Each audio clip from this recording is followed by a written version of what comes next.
Hi friend, நாங்கள் இன்றைக்கி business game வாங்கியிருக்கோம். இதுக்குள்ளே என்னென்ன இருக்குன்னு நான் பார்க்கலாம் வாங்க. ஃபஸ்ட்டு ஓப்பன் பண்ணிங்கன்னா அப்புறம் பார்த்தா ஒரு போர்டு இருக்குது. அந்த போர்டுக்குள்ளே என்ன இருக்குது பார்த்துக்கலாம். என் ஊரெலாம் இருக்குது. அப்புறம் ஒரு காசுலாம் இருக்குது. வாங்க, காசில் என்னென்ன 50 இருக்குது, 100 இருக்குது, 500 இருக்குது, 1000 இருக்கு, 5000 இருக்கு. இந்த மாதிரி நிறைய இருக்கு.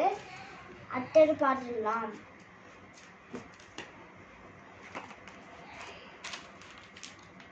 அப்புறம் நான் பிஸ்னஸ் கேம்ல என்னென்ன ஊர் வாங்கணுமோ அந்த ஊருக்கெல்லாம் இல்லை தரும். The coin. Bye guys.